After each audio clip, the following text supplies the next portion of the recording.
Okay, now we have our pads and a few leads on the go. Let's make a focus line, like a proper riff. So I'm going to double click here to make a new instrument, and I'm going to go for alchemy. I'm going to go to File and Clear to make a reset patch. Click on the Advanced button so I can see the parameters, and bring the volume down.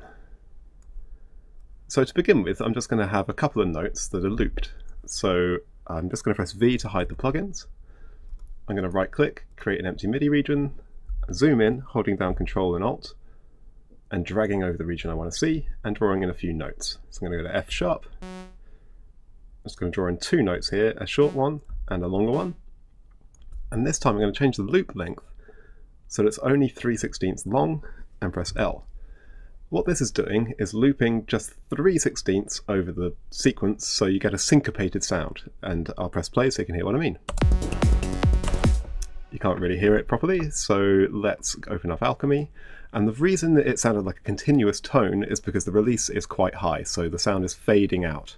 So I'm going to bring the release all the way down to 0 and turn up the volume a little bit so you can hear the sound. Okay, whilst we're working on this, I'm going to mute the other sounds. So I'm just going to press the M on the prawn 1 and drag down and mute all these other sounds and press play.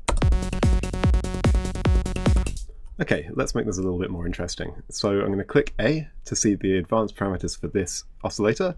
I'm going to turn up the unison mode again.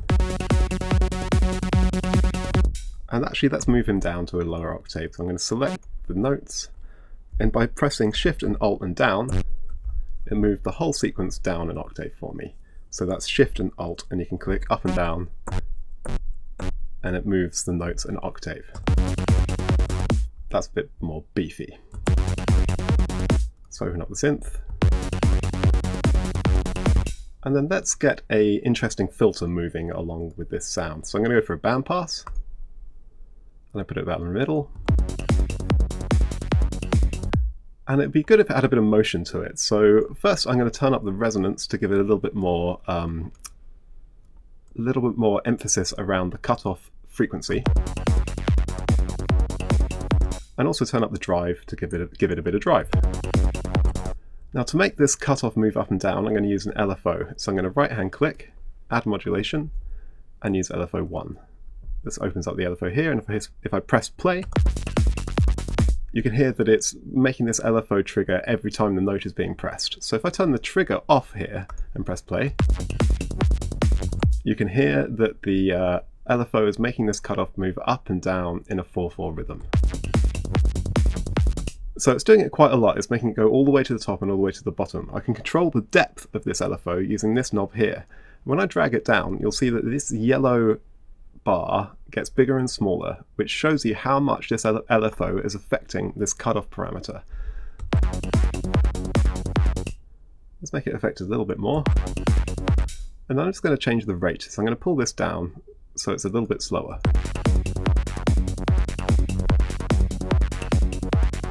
And turn it up a little bit here.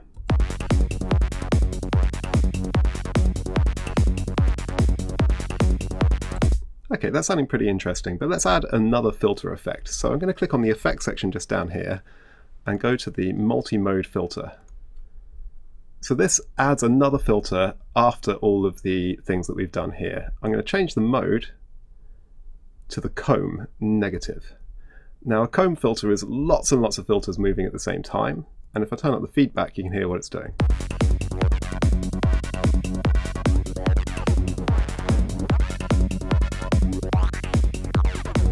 So that's quite an interesting tone. I want to add another LFO. I don't want it to be controlled by the same LFO that's controlling this cutoff. I'm going to use a new one. So I'm going to right hand click, add modulation, and say new LFO. It's popped up here. It's showing us that it's LFO 2, and I'm going to turn off the trigger. I'm going to press play.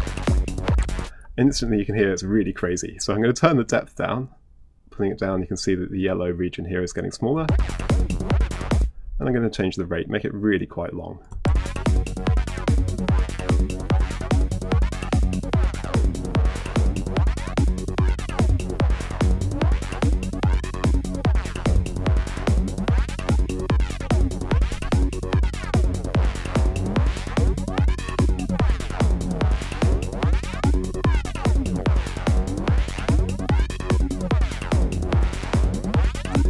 if you want to see how much an LFO is affecting one of these knobs, if you click on the knob, it changes the modulation settings here to show you that effect. So when I click on this knob down here, you'll see that it changes to show me that this is what I'm tweaking when I change the depth.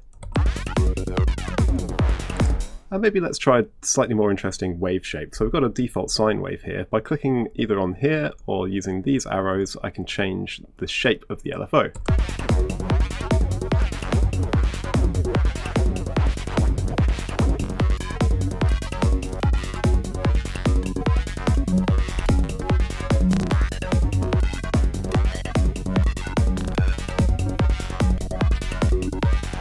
That's actually quite interesting. So let's have a look at changing the EQ to get it out of the way of the kick drum a little bit. So taking the low cut, shuffling it up, and turning down the master volume here.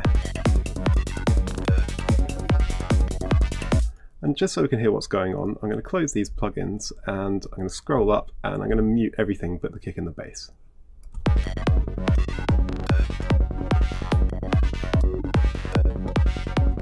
I'm going to add a little bit of delay, which I believe is bus 2. Sorry, it isn't. I'm going to label these actually. Let me just find the delay bus. Bus 3.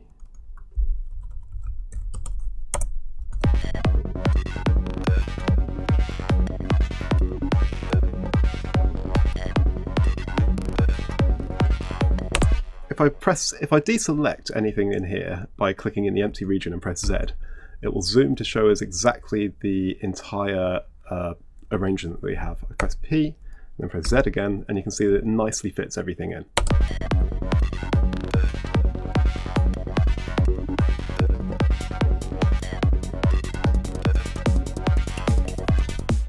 So that sounds obviously a little bit loud still. I'm going to turn him down by clicking on Alchemy and bring down the master volume.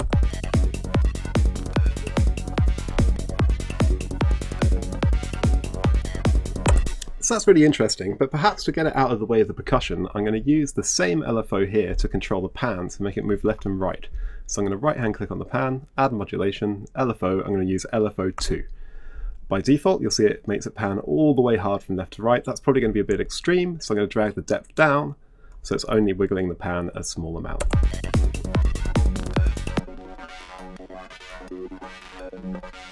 It just gives it a little bit more movement in the mix and makes everything else sound a little bit more clear.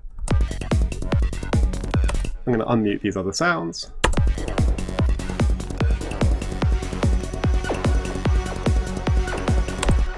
That pad is obviously too loud, so I'm just going to click into Alchemy and drag the volume down.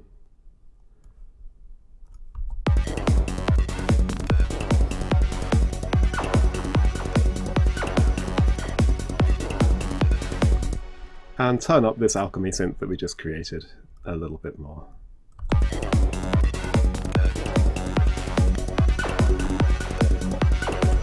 And perhaps a little bit much playing the pad at the same time at this moment just to hear what's going on, so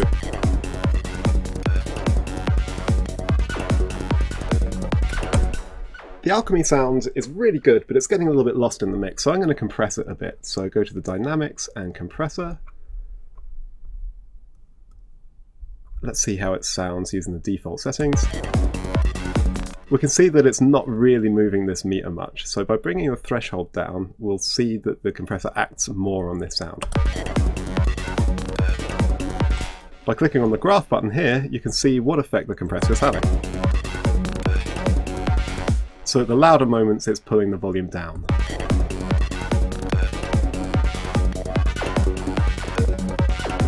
And the further I pull this threshold down, the more it's affecting the sound.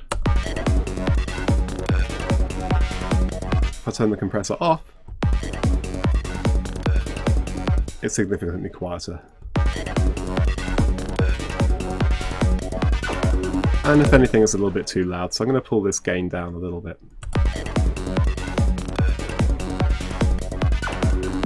And I think perhaps the panning is a little bit too extreme that we used on this LFO, so I'm going to click on here and pull the depth down a little bit further.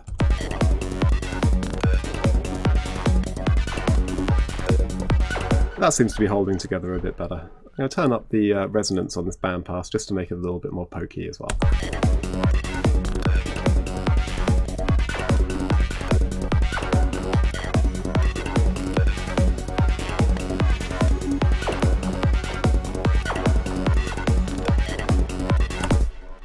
Great, so now we have a new feature lead. I'm going to put this, just label this quickly.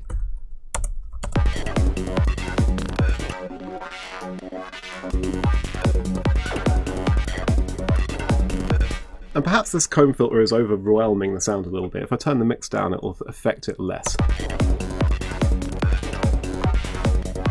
And I can probably get away with turning it up a little bit.